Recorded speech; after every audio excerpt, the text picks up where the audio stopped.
سلطان محترم، اگر میں ایسا نہ کرتا اور سورج طلوع ہونے کے بعد ہر لشکری کے کان میں یہ خبر پھیلتی کہ لشکر کے ایک حصے نے بغاوت کر دی ہے، تو یاد رکھیے لوگ ایک دوسرے کے ساتھ دست و گریباں ہو جاتے اور پھر یہ جو 2 لاکھ کا لشکر ہے یہ ایسا منتشر، ایسا تباہ و برباد ہوتا کہ آپ کے پاس اپنی حفاظت کے لیے بھی محافظ دستہ نہ رہتا۔ سلطان محترم، لشکر کا جو حصہ الگ کر کے میں نے نیشا پور کے کوہستانی سلسلے کی طرف روانہ کیا ہے، بظاہر آپ کے سامنے میں انہیں باغی کہہ رہا ہوں، لیکن سلطان محترم وہ باغی نہیں ہیں، وہ تو دشمن کے ساتھ ٹکرانے کا عزم کیے ہوئے ہیں۔ وہ چاہتے ہیں کہ چنگیز خان کے ساتھ جنگ کی ابتدا کی جائے اور اسے بتایا جائے کہ ہم اس سے خوفزدہ نہیں ہیں۔ وہ چاہتے ہیں کہ چنگیز خان کے ساتھ ایک نہ ختم ہونے والی جنگ کی طرح ڈال دی جائے، اور جب تک چنگیز خان اپنے لشکر کے ساتھ خوفزدہ بھیڑوں کی طرح ہمارے آگے سے نہیں بھاگتا اس کا تعاقب کیا جائے۔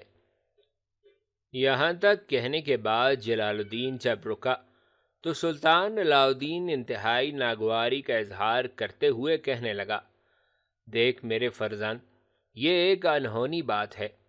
یاد رکھو میرے نجومی یہ دعویٰ کر چکے ہیں کہ اگر کسی وقت بھی میں نے منگولوں کے سامنے آنے کی کوشش کی تو مجھے بدترین شکست ہوگی، اس لیے کہ ان کا کہنا ہے کہ میرے ستارے گردش میں ہیں۔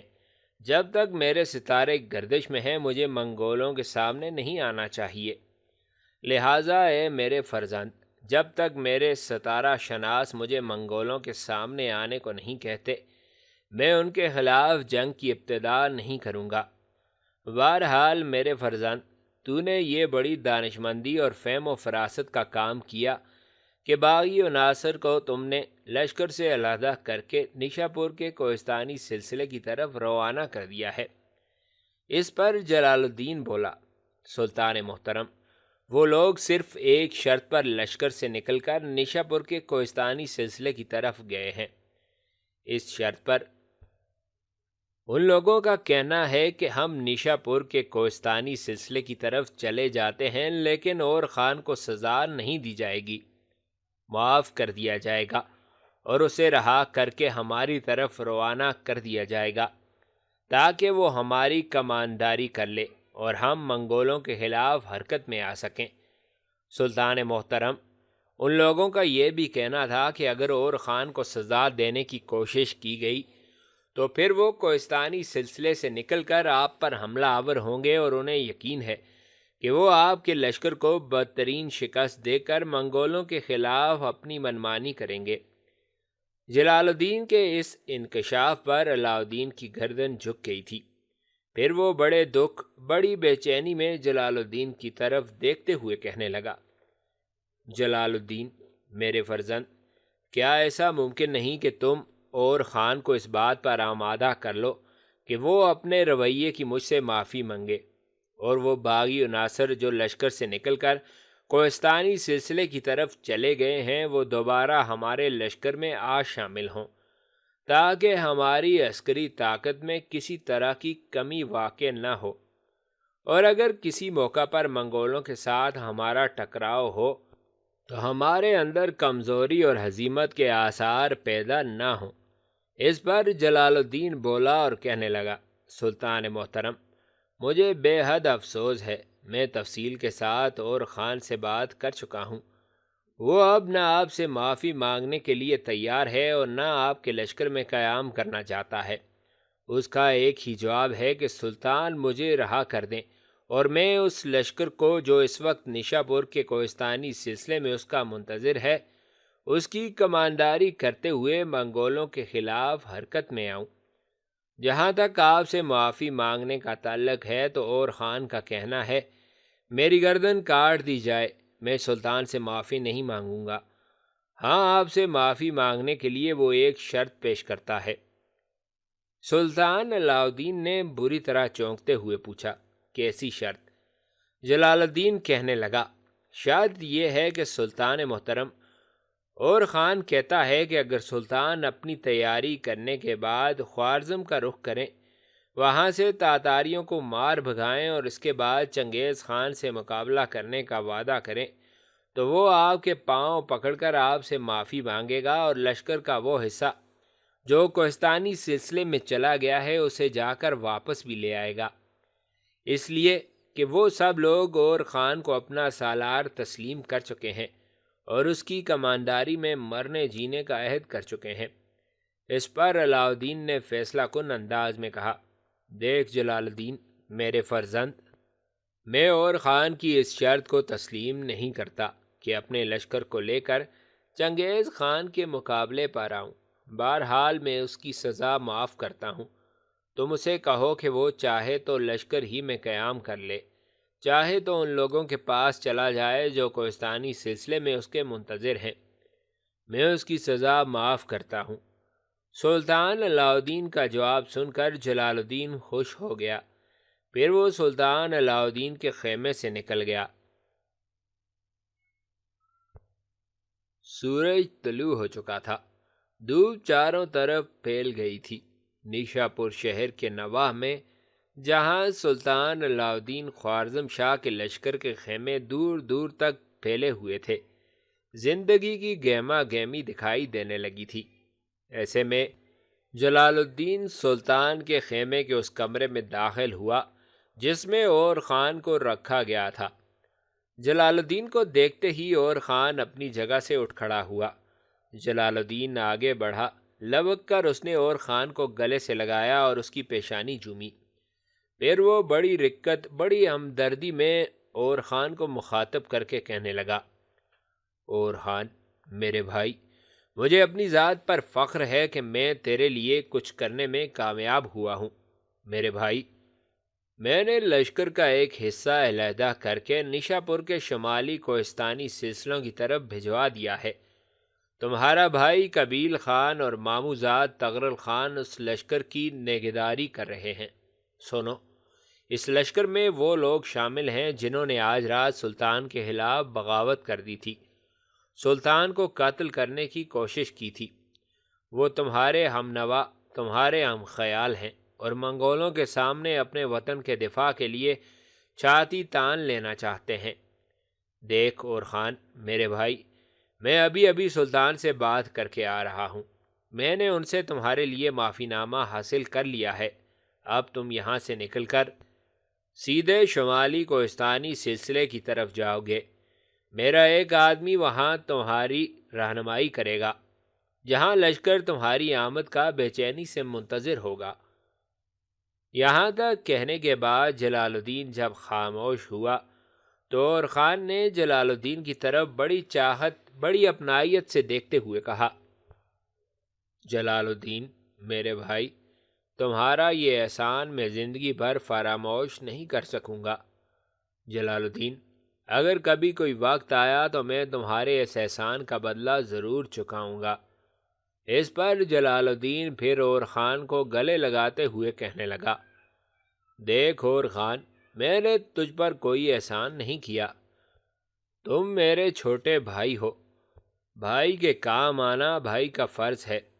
میں نے جو کچھ کیا ہے خدا گواہ ہے کہ اپنا فرض جان کر کیا ہے۔ جلال الدین تھوڑی دیر کے لیے رکا، پھر اس نے بات کا رخ بدلتے ہوئے کہا، اور خان، یہ مت خیال کرنا کہ میں اپنے باپ کی طرح منگولوں کے مقابل نہیں آنا چاہتا۔ قسم خداوند کی، میرا باپ اگر آج اپنے لشکروں کی کمان میرے حوالے کر دے تو میں اسے ضمانت دیتا ہوں کہ میں نہ صرف یہ کہ منگولوں کو اپنی سرزمینوں سے نکال باہر کروں گا، بلکہ صحرائے گوبی تک ان کا تعاقب کروں گا۔ لیکن میری مجبوری، میری بدبختی یہ ہے کہ نہ تو میرے والد خود منگولوں سے ٹکراتے ہیں، نہ ہی مجھے ایسا کرنے کی اجازت دیتے ہیں۔ دیکھ اور خان، اس حالت میں جانتا ہوں کہ ہمارا آغاز بھی تغیر، ہمارا انجام بھی تغیر ہے۔ کچھ خبر نہیں کہ ہم کس جگہ سے آئے اور کس نگر کو چلے جائیں گے۔ اور خان، میں یہ بھی جانتا ہوں کہ منگولوں کے ہاتھوں کیسے کیسے قافلے ویران ہوئے ہیں، کیسے کیسے کاروان لہو لہو ہوئے ہیں، شہر دھواں دھواں، بستیاں ویران ویران ہوئی ہیں۔ اور خان میرے بھائی، مطمئن رہنا اور میرا انتظار کرنا۔ خداوند قدوس کو اگر منظور ہوا تو ایک وقت ضرور آئے گا، جلال الدین اور خان شانہ بشانہ اپنے وطن اور اپنی سرزمینوں کا دفاع کریں گے۔ اس بار اور خان فوراً بولا، جلال الدین، میں اس وقت، اس لمحے کا بڑی بے چینی سے انتظار کروں گا۔ جلال الدین نے ایک بار پھر آگے بڑھ کر اور خان کو گلے لگایا اور پھر کہنے لگا، میرے ساتھ آؤ، میں تمہارے کوچ کا انتظام کرتا ہوں۔ اس کے ساتھ ہی جلال الدین اور خان دونوں خیمے سے باہر نکل گئے۔ خیمے سے باہر آنے کے بعد اور خان نے دیکھا کہ ایک مسلح جوان خیمے کے باہر اس کے گھوڑے کی بھاگ پکڑے کھڑا تھا۔ یہ وہی جنگلی سیاہ رنگ کا وحشی گھوڑا تھا جو اور خان نے بڑی تگ و دو سے اترار شہر کے نواحی شمالی کوہستانی سلسلوں میں پکڑا تھا، اور اس کا بندر بھی زین کے پچھلے حصے پر بیٹھا ہوا تھا۔ اس موقع پر جلال الدین بولا اور خان کو مخاطب کر کے کہنے لگا، دیکھ اور خان میرے بھائی، یہ تیرا گھوڑا ہے، تیرا بندر بھی اس پر بیٹھا ہوا ہے، اور جو نوجوان تمہارے گھوڑے کی باگ تھامے ہوئے ہے، یہی تمہیں نیشا پور کے نواحی شمالی کوہستانی سلسلوں میں اس طرف لے جائے گا جہاں وہ لشکر تمہارا منتظر ہے، جو تمہاری کمانداری میں رضاکارانہ کام کرنے کا عہد کر چکا ہے۔ اور خان میرے بھائی، یہ مت سمجھنا کہ تم اکیلے اور تنہا ہو، یاد رکھنا عنقریب ایک انقلاب اور ایک تبدیلی رونما ہوگی، اور جب ایسا ہوگا تو اور خان، میں تمہیں یقین دلاتا ہوں، دہکتی زنجیروں جیسے ظلم کی قہر آلود فضائیں ختم ہوں گی، اور ہم دونوں مل کر رات کی پنہائیوں کی مانگ میں جگنو روشن کر دیں گے۔ اور خان، اب آگے بڑھو، اپنے گھوڑے پر سوار ہو جاؤ۔ اور یہ جو جوان تمہارے گھوڑے کی باگ پکڑے کھڑا ہے، اس کا گھوڑا بھی پیچھے کھڑا ہے۔ یہ اپنے گھوڑے پر بیٹھتا ہے اور کوہستانی سلسلے میں جہاں لشکر پہلے سے پہنچ کر تمہارا منتظر ہے، یہ جوان تمہیں وہاں تک لے جائے گا۔ جلال الدین شاید کچھ اور کہتا کہ جس جوان نے اور خان کے گھوڑے کی باگ پکڑی تھی وہ آگے بڑھا اور گھوڑے کی باگ اس نے اور خان کو تھما دی، اور پھر وہ اور خان کو مخاطب کر کے کہنے لگا، سیف الدین کے بیٹے، میری پشت پر یہ جو میرا گھوڑا کھڑا ہے، اس کے پاس جو دو نوجوان کھڑے ہیں وہ آپ سے ملنا چاہتے ہیں۔ ان میں سے ایک کا نام کمال الدین اور دوسرے کا قاسم خان ہے۔ ان دونوں کا کہنا ہے کہ گو ان کا تعلق اسماعیلیوں سے ہے، لیکن وہ آپ کے بہترین اور مخلص دوست ہیں۔ اس پر اور خان نے چونک کر اس جوان کی طرف دیکھا اور پوچھا، تم میرے باپ کا نام کیسے جانتے ہو؟ اس پر وہ جوان مسکراتے ہوئے کہنے لگا، میرا نام لوغان ہے۔ مجھے فخر ہے کہ میرا باپ آپ کے باپ سیف الدین کے ساتھ اترار شہر میں ایک عرصے تک قیام کیے رہا۔ اس پر اور خان خوشی کا اظہار کرتے ہوئے لوغان نام کے اس نوجوان سے آگے بڑھ کر بغلگیر ہو گیا۔ پھر وہ کہنے لگا، تمہارا اندازہ درست ہے، یہ کمال الدین اور قاسم خان اسماعیلی ہونے کے باوجود میرے بہترین اور مخلص دوست ہیں، اور مجھے ہر اچھی بری خبر سے آگاہ رکھنے کے علاوہ میرے فائدے اور منفعت کا ہی پہلو تلاش کرتے ہیں۔ اس پر جلال الدین بولا اور خان کو مخاطب کر کے کہنے لگا، یہ بات ہے تو جاؤ ان سے مل لو، پھر یہاں سے لوغان کے ساتھ کوچ کرو۔ اور خان نے اپنے گھوڑے کی لگام پھر لوغان کو تھما دی، اور پھر وہ اس طرف بڑھا جہاں لوغان کا گھوڑا کھڑا تھا، اور اس کے پاس اور خان کے دونوں اسماعیلی دوست کمال الدین اور قاسم خان کھڑے تھے۔ اور خان آگے بڑھ کر باری باری دونوں سے گلے ملا تھا۔ ان سے ملنے کے بعد اور خان نے انہیں مخاطب کرتے ہوئے پوچھا، کہو تم خیریت سے آئے ہو؟ اس پر کمال الدین بولا، دیکھ ہمارے محسن، ہمارے مربی، ہم تم سے ایک انتہائی اہم بات کہنے کے لیے آئے ہیں، اور وہ یہ کہ ایک لڑکی جس کا نام تیان ہے، اس کے بھائی نے تمہیں مدد کے لیے پکارا ہے۔ کمال الدین کے اس انکشاف پر اور خان چونک پڑا اور پوچھنے لگا، تیان اور بلداغ کہاں ہیں؟ وہ تم سے کہاں ملے اور تیان کس مصیبت میں مبتلا ہو گئی ہے؟ اس پر کمال الدین پھر بولا اور کہنے لگا، دیکھ اورخان، تیان کو ہمارے اسماعیلی ساتھی اٹھا لے گئے ہیں۔ اسماعیلی فدائیوں نے اس پر اس وقت حملہ کیا جس وقت بلداغ اور تیان تم سے شکست کھانے کے بعد لوٹ رہے تھے۔ تیان اور بلداغ دونوں نے ہمارے اسماعیلی فدائیوں کا خاتمہ کر دیا، ایک باقی بچا۔ اس حملے کے دوران بلداغ بری طرح زخمی ہو گیا تھا۔ اس کے زخمی ہونے سے فائدہ اٹھاتے ہوئے آخری بچنے والے اسماعیلی نے تیان پر قابو پا لیا اور تیان کو اٹھا کر قلعہ الموت کی طرف لے جا چکا ہے۔ دیکھ اورخان، ہم تمہیں پہلے ہی بتا چکے ہیں کہ اسماعیلیوں کا امام اور شیخ الجبل جلال الدین غائبانہ طور پر اس منگول لڑکی تیان کو پسند کر چکا ہے، اس لیے کہ بہت سے اسماعیلی فدائیوں نے جلال الدین سے تیان کے حسن اور خوبصورتی اور اس کی جسمانی ساخت اور کشش کی تعریف کی ہے۔ تیان ان دنوں قلعہ الموت میں قید ہے۔ اس کی خوش قسمتی یہ ہے کہ جلال الدین ان دنوں اپنے چند قلعوں کا معائنہ کرنے کے لیے قلعہ الموت سے باہر ہے۔ اگر اس وقت وہ قلعہ الموت میں موجود ہوتا تو اب تک وہ تیان کو اپنے حرم میں داخل کر کے بے آبرو کر چکا ہوتا۔ اور وہ خوبصورت لڑکی جسے جلال الدین پسند کرتا ہے اسے 1 سال تک اپنے حرم میں رکھتا ہے، اس کے بعد اسے اٹھا کر قلعہ الموت میں بنائے جانے والی جنت میں بھیج دیتا ہے۔ دیکھ، تیان ابھی تک جلال الدین کے ہاتھوں سے محفوظ ہے اور قلعہ الموت میں قید ہے۔ قلعہ کے منتظمین جلال الدین کی واپسی پر تیان کو اس کے سامنے پیش کریں گے۔ ایک اور بات بھی غور سے سنو، اس وقت صرف 3 فدائی ایسے ہیں جو تیان کو چہرے سے پہچانتے ہیں۔ ایک وہ جو تیان کو اٹھا کے قلعہ الموت میں لے گیا تھا، اور 2 وہ جو ان دنوں اس کمرے پر پہرا دیتے ہیں جس میں تیان کو قید کر رکھا ہے، اس لیے کہ جس لڑکی کو جلال الدین کے حرم میں داخل کیا جانا ہوتا ہے اسے عام لوگوں کی نگاہوں سے محفوظ رکھا جاتا ہے۔ اس پر اور خان بولا، دیکھ کمال الدین، تمہاری بڑی مہربانی کہ تم نے مجھے تیان سے متعلق یہ اطلاع دی، لیکن اس اطلاع سے میرا کیا تعلق؟ کیا تیان نے مجھے مدد کے لیے پکارا ہے؟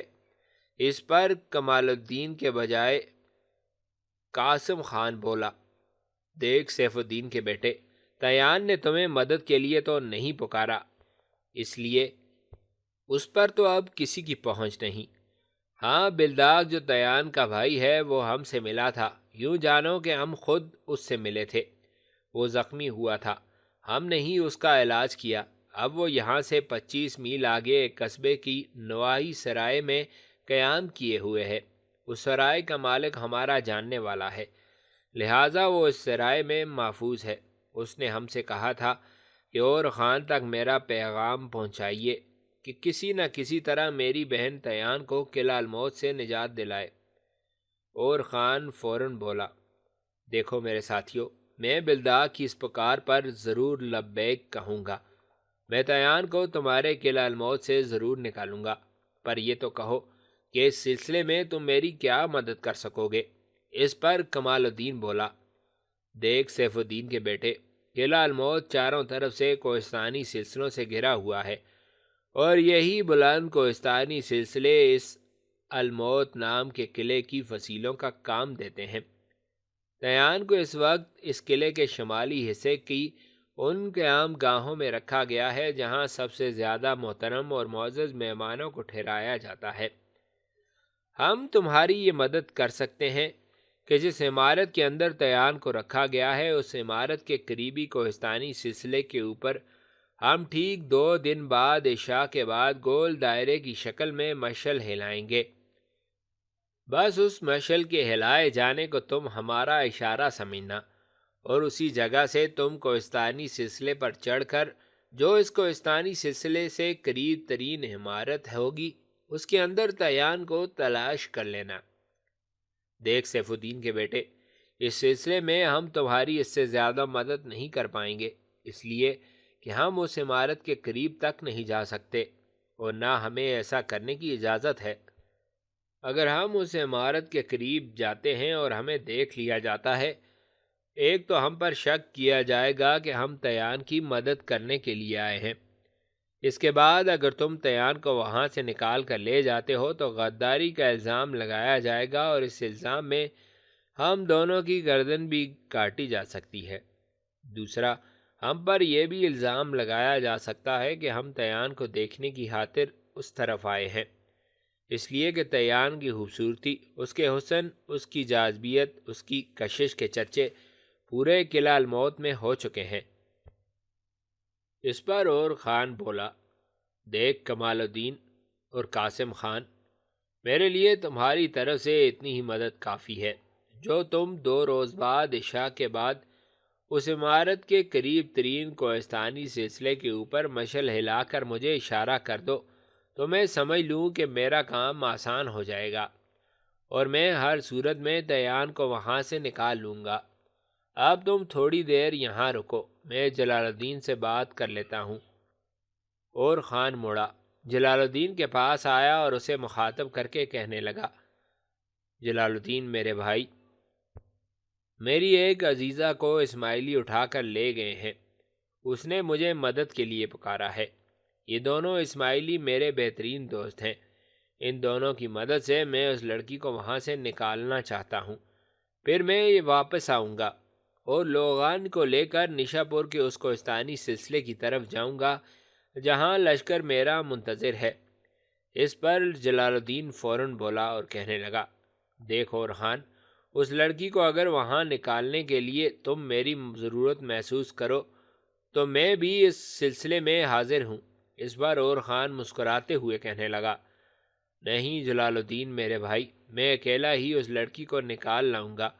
اس کے ساتھ ہی اور خان نے جلال الدین اور لوغان دونوں کے ساتھ مصافحہ کیا، پھر وہ اپنے گھوڑے پر سوار ہوا، کمال الدین اور قاسم خان کے قریب آیا، پھر انہیں کہنے لگا، تم دونوں اپنے گھوڑوں پر سوار ہو جاؤ اور مجھے سب سے پہلے بیلداغ کے پاس لے چلو۔ کمال الدین اور قاسم خان دونوں اپنے قریب ہی کھڑے گھوڑوں پر سوار ہو گئے، پھر وہ تینوں اپنے گھوڑوں کو جنوب مشرق کی سمت سرپٹ دوڑا رہے تھے۔ دوپہر سے پہلے ہی کمال الدین اور قاسم خان نے ایک قصبے سے باہر ایک سرائے کے دروازے پر اور خان کو رکنے کا اشارہ کیا، اور خان نے اپنے گھوڑے کو روک لیا۔ پھر وہ قاسم خان کو مخاطب کر کے کہنے لگا، قاسم خان، تم اندر جاؤ، تیان کے بھائی بلداغ کو بلا کر باہر لے آؤ۔ کمال الدین اور خان کے پاس ہی رہا جبکہ قاسم خان اندر چلا گیا تھا۔ تھوڑی دیر بعد اور خان نے دیکھا قاسم خان کے ساتھ بلداغ سرائے سے باہر نکل رہا تھا۔ اسے دیکھتے ہوئے اور خان اپنے گھوڑے سے اترا۔ بلداغ بیچارے کا چہرہ اترا ہوا تھا، اس کی حالت بری تھی۔ اس نے جب سرائے سے باہر اور خان کو دیکھا تو وہ بھاگ کر اور خان سے لپٹ گیا اور اسے مخاطب کر کے کہنے لگا، اور خان میرے بھائی، ہم دونوں بہن بھائیوں نے تم پر حملہ آور ہو کر تمہارے ساتھ بڑی زیادتی کی تھی، میں اس کی تم سے معافی مانگتا ہوں۔ شاید اس کمال الدین اور قاسم خان نے تمہیں بتا دیا ہوگا کہ میری بہن اس وقت قلعہ الموت والوں کی قید میں ہے، اسے وہاں سے نجات دلا دو۔ اس قاسم خان اور کمال الدین سے مجھے پتہ چلا ہے کہ صرف تم ہی اسے وہاں سے نکال سکتے ہو۔ اگر تم ایسا کرو تو میں زندگی بھر تمہارا یہ احسان نہیں بھولوں گا۔ اس پر اور خان بلداغ کی پیٹھ تھپتھپاتے ہوئے کہنے لگا، دیکھو بلداغ، تمہیں فکر مند ہونے کی ضرورت نہیں ہے، میں تمہاری بہن کو قلعہ الموت سے ضرور نکالوں گا، پر دیکھ ایسا کر، دیکھ تیرے پاس تیری بہن کا کوئی ایسا کپڑا ہے جو اس کے زیر استعمال رہا ہو۔ اس پر بلداغ کہنے لگا، اس کے کئی لباس میرے پاس ہیں، اس کا گھوڑا بھی اس سرائے میں ہے، اس پر اس کا سارا سامان ہے، کیونکہ قلعہ الموت کا فدائی اسے اپنے گھوڑے پر بٹھا کر لے گیا تھا۔ اس پر اور خان بولا اور کہنے لگا، دیکھ بلداغ، میں اس سرائے میں داخل نہیں ہوں گا، میں یہیں کھڑا رہتا ہوں، تو مجھے تیان کا ایک لباس لا دے، اس لباس کے ذریعے میں قلعہ الموت میں تیان کو ڈھونڈ نکالوں گا۔ بلداغ مڑا، بھاگتا ہوا وہ سرائے کے اندر چلا گیا۔ تھوڑی دیر بعد وہ تیان کا ایک لباس لے آیا اور خان کو تھما دیا، اور خان نے تیان کا وہ لباس اپنے گھوڑے کی خرجین میں ڈال دیا۔ پھر اس نے بلداغ سے مصافحہ کرتے ہوئے کہا، بلداغ، میں اب یہاں سے کوچ کرتا ہوں اور تمہیں یقین دلاتا ہوں کہ میں تمہاری بہن کو لا کر دوں گا۔ میری واپسی تک تم اسی ذرائع میں قیام کرنا۔ اس کے ساتھ ہی اور خان نے اپنے گھوڑے کو ایڑ لگائی اور اسے سرپٹ دوڑا دیا۔ کمال الدین اور قاسم خان بھی اس کے پیچھے پیچھے اپنے گھوڑوں کو سرپٹ دوڑا رہے تھے۔ قلعہ الموت کے پاس جا کر قاسم اور کمال الدین قلعے کے اندر چلے گئے، جبکہ اور خان نے قلعے کے قریب ہی ایک بستی کی سرائے میں قیام کر لیا تھا۔ 2 دن بعد اور خان قلعہ الموت کے کوہستانی سلسلے کے قریب رکا۔ اس وقت عشاء کے بعد رات خوب گہری ہو چکی تھی۔ اپنے گھوڑے کو اس نے ایک بہت بڑی چٹان کے ساتھ باندھ دیا۔ گھوڑے پر بیٹھے ہوئے بندر کو پکڑ کر اس نے کندھے پر بٹھایا اور گھوڑے کی زین کے ساتھ لٹکتی ہوئی رسی کے چند چھلے آپس میں اس نے جوڑ کر خوب طویل اور لمبا کر لیا تھا۔ اس کے بعد وہ بندر کو اپنی گود میں بٹھا کر ایک پتھر پر بیٹھ گیا اور انتظار کرنے لگا۔ چاروں طرف گھور اندھیری رات پھیلی ہوئی تھی۔ اور خان خاموشی سے بیٹھا انتظار کر رہا تھا۔ اچانک اور خان تڑپ کر اٹھ کھڑا ہوا۔ رات کی گہری جل اور شب کے در و بام میں اس نے دیکھا الموت کے اس کوہستانی سلسلے کے اوپر کسی نے مشل گول چکر میں 3-4 بار ہلائی تھی۔ اس سما کو دیکھتے ہوئے اور خان کے ہونٹوں پر درزیدہ تبسم نمودار ہوا، جبکہ اس کا چہرہ احساس کے جگنوں اور رنگین موسموں کی دستکوں جیسا خوشگن ہو گیا تھا۔ مشل کے لہرائے جانے کے بعد اور خان بڑی تیزی سے حرکت میں آیا۔ تقریباً بھاگتا ہوا وہ اپنے گھوڑے کے پاس آیا اور گھوڑے کی خرجین میں سے اس نے تیان کے لباس کا ایک حصہ نکالا۔ پھر مخصوص انداز میں بندر کے سر پر ہلکی سی چپت لگاتے ہوئے لباس کا وہ حصہ اس نے بندر کی گردن میں ڈال دیا۔ جواب میں وہ بندر بڑی تیزی سے اس لباس کو سونگھنے لگا تھا۔ پھر اور خان نے اپنی اس لمبی کمند کا ایک سرا بندر کے ہاتھ میں دیا، اس کی پیٹھ پر 2-3 بار ہاتھ پھیرا اور پھر کوہستانی سلسلے کے اوپر ڈال دیا تھا۔ اور خان کا ایسا کرنا تھا کہ بندر اس لباس کو سونگھنے کے ساتھ اس کمند کا سرا لے کر بڑی تیزی سے کوہستانی سلسلے کے اوپر چڑھنے لگا تھا۔ تھوڑی دیر تک بندر اوپر چڑھتا رہا اور رسی اوپر کھینچتی رہی، یہاں تک کہ رسی رک گئی۔ پھر کوہستانی سلسلے کے اوپر سے 2-3 بار بندر کی مخصوص آوازیں سنائی دیں، جنہیں سنتے ہوئے اور خان کے چہرے پر خوشگن مسکراہٹ نمودار ہوئی تھی۔ جواب میں اس نے کمند کو خوب کھینچ کر خوب تسلی کر لی کہ بندر نے اوپر جا کر کمند کسی چٹان یا پتھریلی چیز کے ساتھ پھنسا دی تھی، جس کی وجہ سے کمند پر جب اور خان نے زور لگایا تو رسی نیچے نہ آئی تھی۔ پھر اور خان نے اپنے سر پر اپنا آہنی خود درست کیا، اپنی پیٹھ پر ڈھال درست کی، اپنی تلوار اور خنجر کا جائزہ لیا۔ پھر وہ کمند کے ذریعے بڑی تیزی کے ساتھ قلعہ الموت کے اس کوہستانی سلسلے کے اوپر جا رہا تھا۔ تھوڑی جدوجہد کے بعد اور خان اوپر چڑھنے میں کامیاب ہو گیا تھا۔ اوپر جا کر اور خان نے دیکھا بندر نے کمند کا ایک سرا ایک بہت بڑی چٹان کے اندر پھنسا دیا تھا۔ اس کے سر پر اور خان نے پیار کیا، پھر زمین پر لیٹے ہی لیٹے وہ اس کوہستانی سلسلے کی جو قریب ترین عمارت تھی اس کی طرف بڑھا۔ اور خان نے دیکھا عمارت کے دونوں طرف ایک کمرے کے اندر روشنیاں ہو رہی تھیں۔ دونوں طرف ایک ایک پہرے دار دائیں بائیں چہل قدمی کر رہا تھا۔ اور خان نے اندازہ لگا لیا کہ وہیں تیان کو بند کر کے رکھا گیا ہوگا۔ اس عمارت کے قریب جا کر اور خان نے اپنے مخصوص انداز میں بندر کے سر پر ہاتھ پھیرا۔ جواب میں بندر بھی اپنی گردن میں لٹکتے ہوئے تیان کے لباس کو سونگھنے لگا تھا۔ اس کے بعد اور خان نے اس بندر کو سامنے والی عمارت کی طرف دھکیل دیا تھا۔ بندر اب بڑی تیزی سے اس عمارت کی طرف بڑھتے ہوئے اور گلے میں لٹکتے ہوئے تیان کے لباس کے ٹکڑے کو سونگھتا ہوا آگے بڑھتا جا رہا تھا۔ جس کمرے میں روشنی ہو رہی تھی بندر دیوار کے ساتھ ساتھ اندھیرے میں آگے بڑھتے ہوئے وہاں رک گیا تھا۔